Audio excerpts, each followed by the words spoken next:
Your future begins with one bold decision, a decision to grow, to lead, to transform.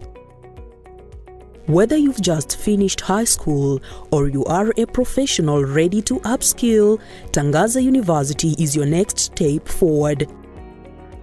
Located in the serene Karen area, Tangaza offers a world-class education in a quiet, safe and multicultural environment. Our experienced faculty, global partnerships and student-centered learning ensure you are not just studying, you are being shaped into a leader. Choose from a wide range of programs, from theology to psychology, media to education, business to social transformation. We believe in inclusion. At Tangaza, everyone belongs. Our commitment to supporting the differently abled is part of who we are. Flexible schedules, professional networks, internship and graduate placement support, we make education work for you. We offer scholarships for religious individuals and encourage you to bring your purpose, passion and potential to our thriving campus. Join Tangaza University today, a chartered, internationally recognized institution where minds are taught, hearts are touched, and lives are transformed.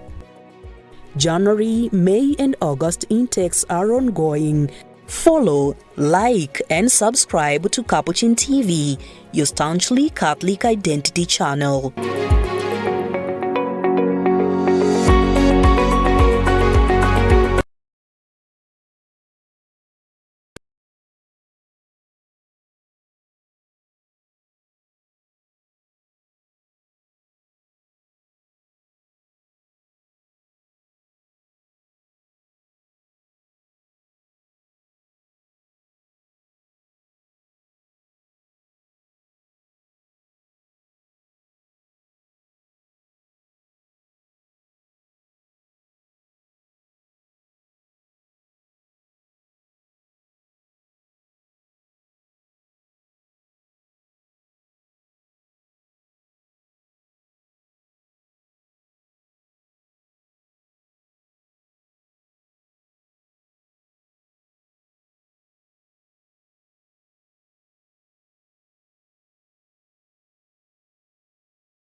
Good evening and welcome to Catholic Focus here on Capuchin TV. I'm Maureen Kimani and our signed language interpreter is Maslin Angefu.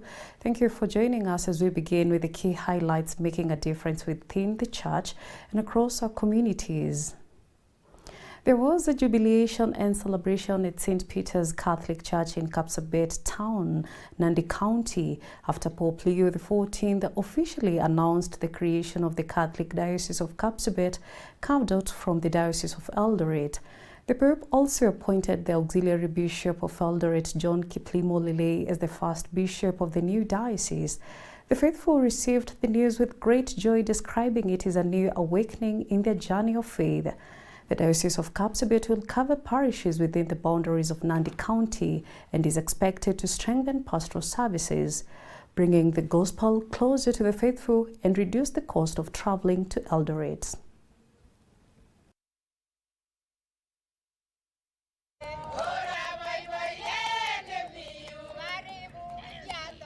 With the coming of this diocese, tumengojea kwa muda mrefu na vile it was even driven home more further wakati tumepewa Askofu John Lelei. Ni furaha kubwa kutoka Kapsabet na sisi wenyeji wa hapa, so tumeipokea kwa mikono yote. Kando na hiyo furaha, tunajua kwamba hiyo kazi sasa ya kujenga kanisa mpya ama diocese mpya ama jimbo mpya ya Kapsabet, sisi tukiwa Wakristo wa Kapsabet tuko tayari kujenga kanisa. Tayari nyumba ya askofu iko tayari. Tulichukua muda karibu miaka miwili ama mwaka moja hivi, na kwa sasa kufikia jana fittings ya milango ilikuwa inawekwa. So it is as good as saying the bishop's house is ready. Mimi nimefurahi zaidi. Mimi nimefurahi sana niliposikia saa 7. Niliwacha hata chenye nilikuwa nafanya sokoni. Unaona hata nimejikuta niko na nguo ya soko. Sikujua hata nimevaa nguo ya soko. Sababu ilikuwa ni furaha tele. Nilitupa kila kitu, nilikuwa nakula lunch lakini nikaachanisha yote. Ninasema asante kwa Mungu. Tumepewa bishop. Tumengoja sana. Tulikuwa tunasikia nyuma huko wanasema inakuja, tukafikiria ni mpaka hata next year, lakini leo tumestukia. Ni kustuka, tumestuka na kukimbia mbio. Nimeitana tu kwa barabara nikisema kujeni tuende, wanashangaa wanaenda wapi. Mwingine ananiambia unaenda wapi? Walifikiria labda huyo mama ni kichwa imeruka ama nini. Nilikuwa nasema nikikuja kwa barabara nikisema tuendeni na sikusema hata tunaenda wapi. Leo niko na siku ya furaha sana niliposikia matangazo kwamba Kapsabet imekuwa diocese. Tunasema asante sana. Hii diocese tumengojea sana kwa muda. Na nataka nishukuru sana kwa vile imetangazwa leo. Nashukuru pia Pope Leo ambaye ametutangazia leo diocese kwa Kapsabet kwa diocese.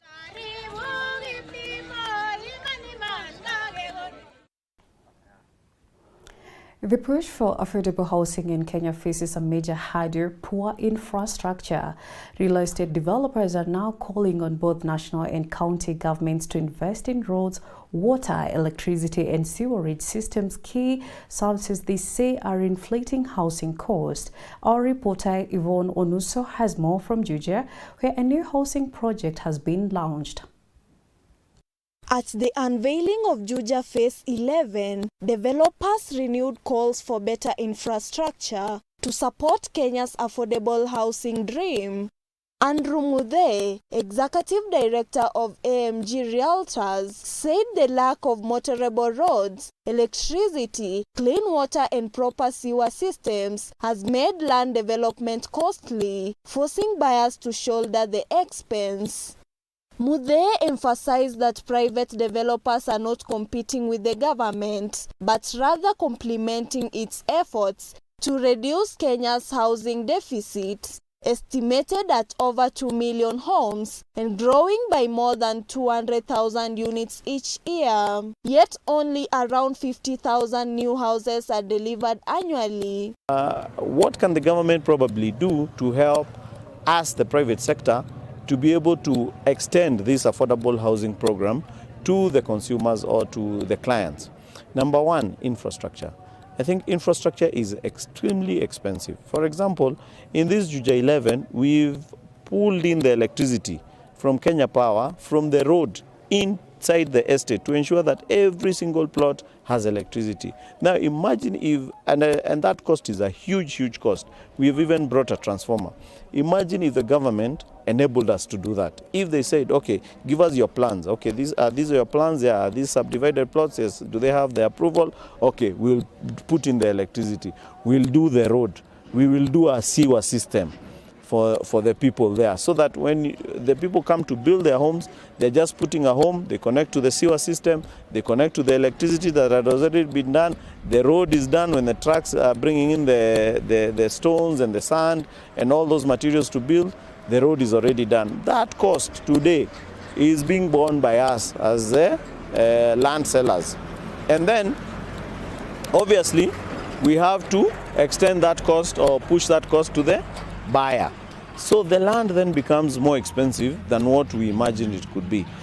To close the gap, developers are calling for stronger public-private partnerships, tax incentives, affordable building materials, and faster approval processes for land and building permits. AMG Realtor CEO Martin Githinji added that county government should reinvest revenue collected from development approvals back into infrastructure, making the sector more appealing to long-term investors. AMG Realtors, we go end-to-end in terms of provision of utilities and amenities in these gated communities that we are building. Today, as we launch Juja Prime Phase 11, for example, already we've done transformer connection, electricity poles connection across the entire property, which means that it's a cost to the business. If the government, through the collection of taxes, the rates of the subdivision of land we are selling here, if they are able to provide such facilities to us, it means that we'll be able to give more to our customers and even do more for our customers. So we would request that if they are able to help, to offer a helping hand in terms of creation of doing the roads, the infrastructure, the sewer in these locations that we are selling, to do the electricity connection, water connection, that will ease the burden. Also, the trickle-down effect will go to the customer because it will mean less price to the customer if the government offers a helping hand. Reporting for Catholic Focus, my name is Onuso Yvonne. Amen. It is open for business. Buy your plot now. Moving on, the Principal Secretary in the Ministry of Education, Professor Julius Biturk, has directed all public schools across the country to comply with the government's directive to register on the electronic procurement system starting this financial year. Here is the report.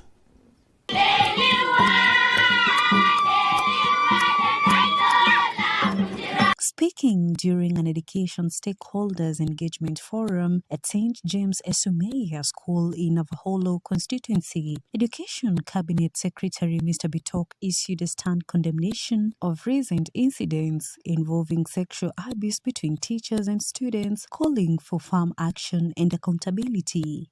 I want to also reiterate what I said yesterday, that we are going to be very firm on anybody who is caught doing the wrong thing in our schools. We are not going to condone any misbehaviors by our teachers, any sex abuses, and anything else that is outside the law. I have sent inspectors and quality assurance officers to Marsabit to be able to look into the situation of the complaint that came, that you have seen on social media. And we have directed them to be very firm to ensure that the right thing is done, because we understand, although investigations are going on, that some students who are subjected to corporal punishment, which is outlawed, and we are telling all our teachers around the country, let's do the right thing. Anybody who is found to have broken the law or have done the wrong thing will be prosecuted, because we must ensure that discipline is restored in our schools across the country. We are not going to condone any stakeholders, any teachers, anybody within the school vicinities to be able to be doing the wrong thing, to be able to be encouraging behavior and good behaviors, to be able to be distracting our learners by doing the wrong thing. So for now, the Marsabit issue, the Alliance Girls issue, we are on top of things as government to ensure that our learners are protected, our schools are protected. And I want to assure all the stakeholders, including the parents, that the government is doing everything possible to ensure that the learners are protected. Meanwhile, Principal Secretary for Higher Education, Dr. Beatrice Inyangala, is urging students who missed the chance to apply for placement in higher learning institutions to do so without delay. She also reminded those already placed to complete and submit their government education funding application forms promptly to secure their support. We need to improve the transition rate to universities in Kakamega County. Right now, it stands at 21%. We can definitely do better. And so we are talking to the schools to launch programs that will help students to improve their performance. Another message is to those students who completed KCSE last year, 2024, those that have been placed in the universities. The portal is now open for them to apply for funding from the higher education funding institutions, that is Universities Fund and Higher Education Loans Board. We also have a number of students who did not apply for university education, and I want to encourage them to apply. We still have openings for them, and we will support them through the application process. In other news, sugarcane farmers in Busia County are up in arms over the government's recent directive to suspend sugar milling operations for 3 months. The farmers are urging authorities to reconsider the move, saying their cane is ready for harvest and any delay could cause huge losses. Here's our reporter with more on the growing frustration from the ground.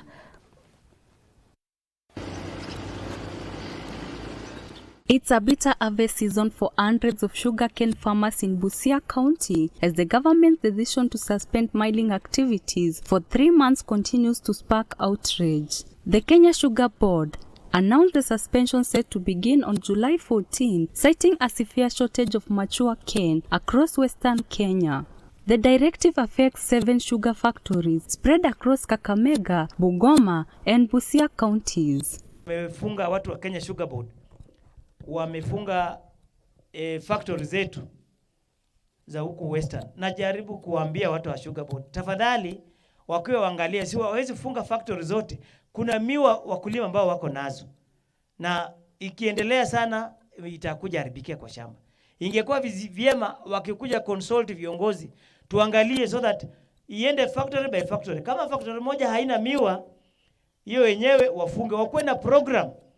Kila mtu akuwe na miwa yake na tuonyeshane. Sababu sasa hivi wakulima wanahangaika.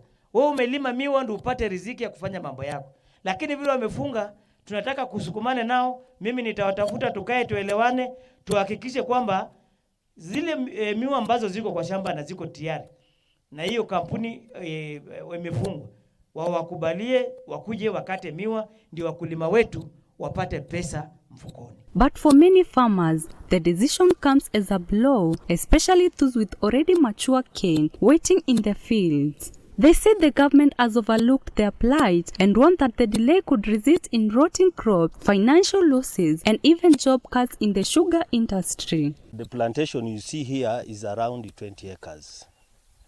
So I wondered how that erratic decision was reached without involving us farmers.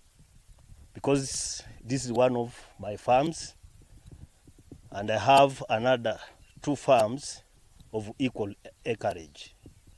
That one amounts to like 60 acres due for harvest. If you asked me without any kind of research to go to the farmers to establish whether they have cane or not.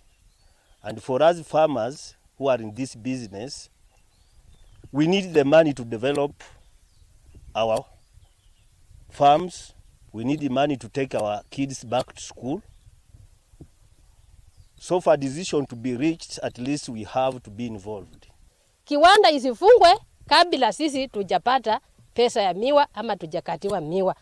Maana hatuna nafasi yoyote ambayo tutaingia, hatuna kazi, hatuna maisha yoyote ambayo tutashikilia.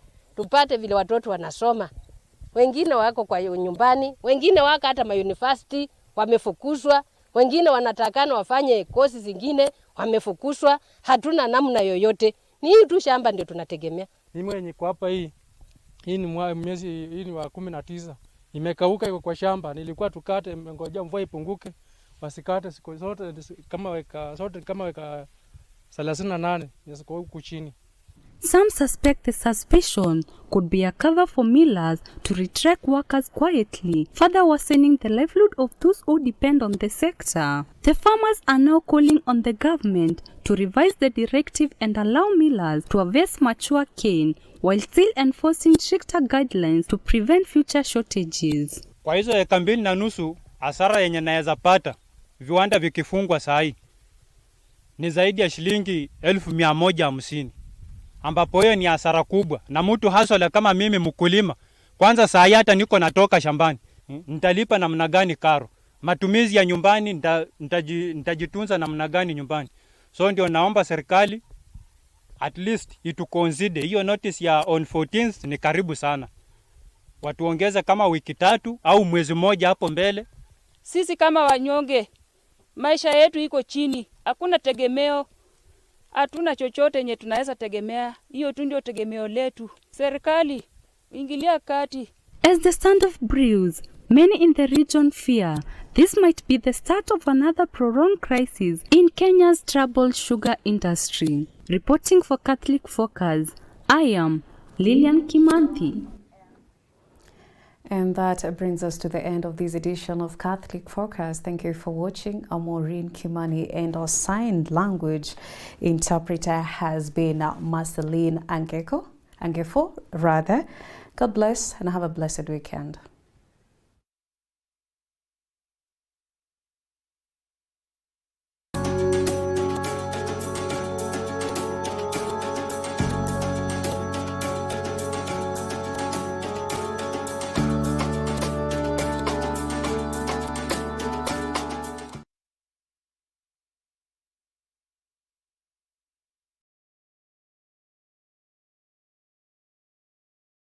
You are watching Capuchin TV. For any complaints, comments, or compliments on our programming, you can either write to us on info@capuchintv.co.ke or you can call us directly on 0717 424 866.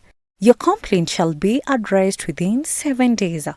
Remember to keep a copy of your communication with us. Keep watching Capuchin TV, your Catholic identity.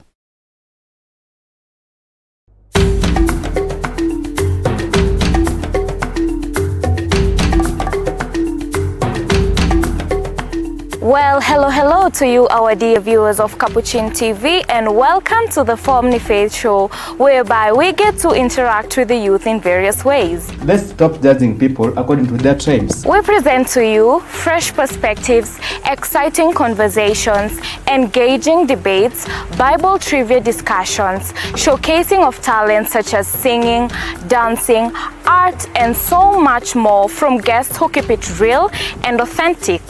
Sasa wewe, nitajuaje hautanihat?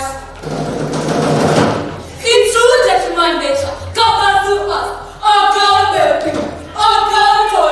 So buckle up, because this season is about to be epic with me, your one and only host, Susan Bulemi. Keep it locked right here on the Family Faith Show every Wednesday from 2 to 3 p.m. only on Capuchin TV.